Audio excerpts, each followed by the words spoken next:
ऐतिहासिक, सांस्कृतिक, सामाजिक और आर्थिक दृष्टिकोण से महिलाओं का भारतीय कृषि में बहुत बड़ा योगदान रहा है। भविष्य में वैज्ञानिक तौर तरीकों से कृषि के समग्र और संतुलित विकास हेतु महिलाओं का सशक्तिकरण अति आवश्यक है। किंतु आजीविका सुरक्षा हेतु संसाधनों की कमी हो या जीवन में आने वाली कोई अन्य विषम परिस्थितियां, कई बार हालात काफी प्रतिकूल बन जाते हैं और इनसे निजात पाने के लिए किसी सहारे की जरूरत होती है। भारतीय मृदा एवं जल संरक्षण संस्थान देहरादून द्वारा महिलाओं को स्वयं सहायता समूह बनाने की सलाह दी गई और भारतीय कृषि अनुसंधान परिषद की कृषक प्रथम परियोजना के तहत रायपुर विकास खंड के थानो क्षेत्र की महिलाओं को प्रशिक्षण भी दिया गया और जरूरत की सामग्री भी।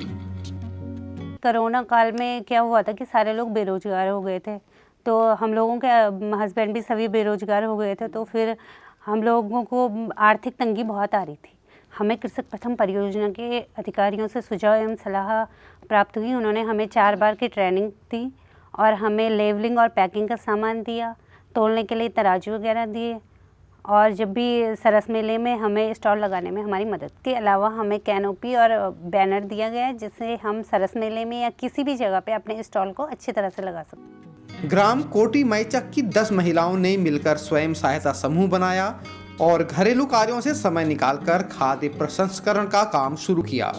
सभी महिलाएं काम को मिलकर करती हैं और तरह तरह के उत्पाद यहां तैयार किए जाते हैं। इसके अलावा समूह मोटे अनाज, तिलहन, दलहन और मसाले वाली फसलों की ग्रेडिंग, पैकिंग और पैकेजिंग भी करता है। हमारा समूह जैसे पापड़ बनाना हो और नालबड़ी बनाना हो और मंडुए के बिस्किट बनाना हो, मंडुए के लड्डू बनाना हो और वो जैसे अचार वगैरह हो गया, वो लहसुन का अचार हो गया, मिर्च का अचार हो गया और आंवले का अचार हो गया, अदरक का हो गया और कटहल का अचार हो गया, ये हमारे समूह में ये बनता है।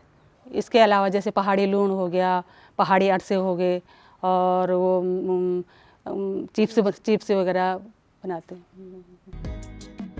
ये पूरा मॉडल महिला सशक्तिकरण को स्पष्ट रूप से प्रदर्शित करता है और जानकारों का मानना है कि इस तरह के स्वयं सहायता समूह में आगे बढ़ने की असीम संभावनाएं होती हैं। स्वयं सहायता समूह है, पिछले 1 साल से काम कर रहा है। इसका इन्होंने नाम भी प्रेरणा स्वयं सहायता समूह रखा हुआ है, जिससे ये लोग अब खुद तो प्रेरित हुए ही हैं, दूसरों को भी प्रेरित कर रहे हैं। तो इस तरह से ये अब काफ़ी आगे बढ़ गए हैं और मुझे उम्मीद है कि ये आगे काफ़ी आगे जाएंगे। इनमें आत्मविश्वास भर गया है और इन्हें लग रहा है कि ये अपने परिवार के लिए कर सकती हैं, अपने आय को बढ़ा सकती हैं। जब आप एक बार मिलकर काम करने लगते हैं तो दूसरे लोग भी आपकी मदद करने के लिए स्वयं सामने आते हैं। कुछ इसी तरह से प्रेरणा स्वयं सहायता समूह को गांव के पास ही अपना स्टॉल लगाने की एक बेहतरीन जगह भी उपलब्ध हो गई। इसके अलावा समूह द्वारा केंद्र, राज्य और गैर सरकारी संस्थाओं द्वारा आयोजित कृषि मेला, शिल्प मेला तथा प्रदर्शनी में भी स्टॉल लगाए जाते हैं।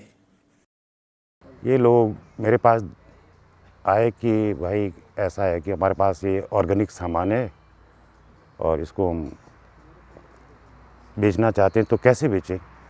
तो मैंने कहा ये एक रेस्टोरेंट है हमारा अपना, तुम इसमें बैठ लो, अपना सामान बिक्री कर लो, जो भी जैसे भी होगा। जैसे फिर ये धीरे धीरे अपना सामान थोड़ा थोड़ा थोड़ा करके रखते रहे, भाई ऐसे बिकता रहा और इन्होंने आज उन्होंने अपना काम अच्छा कर लिया। ये छोटा सा स्टार्टअप है, आगे चलकर ये बहुत अच्छा कार्य करेगा, ऐसी मेरी शुभकामनाएं। अब धीरे धीरे स्वयं सहायता समूह की आय में भी बढ़ोतरी होने लगी है और इसे देखते हुए समूह के सदस्य अन्य महिलाओं को भी साथ मिलकर काम करने की सलाह देते हैं। समूह ने ग्रामीण बैंक में अपना खाता खोला है और समूह द्वारा प्राप्त आय का बंटवारा MOU में शामिल शर्तों के अनुसार किया जाता है। सभी सदस्य यह स्वीकार करते हैं कि समूह से प्राप्त आय शिक्षा, स्वास्थ्य और अन्य कार्यों के लिए पर्याप्त होती है। उन्हें किसी भी कार्य के लिए कर्ज लेने की जरूरत नहीं पड़ती। समूह का यह भी मानना है कि भविष्य में वे प्रयास जारी रखेंगे, अपनी आय बढ़ाएंगे और दूसरे जरूरतमंद लोगों को भी रोजगार मुहैया कराएंगे। जब हमने शुरुआत की थी उस समय तो 20 से 25 हज़ार तक हमारी सेल होती थी, लेकिन अब हमें लगता है कि हमारी आमदनी बढ़ रही है और हमारे कभी कभी सही भी हो जाता है, तो 80 से 90 हज़ार तक भी पहुंचने की संभावना है। दूसरे ज़रूरतमंद लोगों को हम यही संदेश देंगे कि वो लोग साथ में मिलकर आएँ, समूह में कार्य करें और वो अपनी आमदनी बढ़ा सकते हैं। और अकेला आदमी कुछ नहीं कर सकता, मिलकर काम करने से आसानी होती है, हर काम आसानी से हो जाता है। अधिकारी भी मानते हैं कि स्वयं सहायता समूहों द्वारा सक्रिय रूप से काम करने से महिलाएं जागरूक हुई हैं और उनकी आजीविका में भी सुधार हुआ है।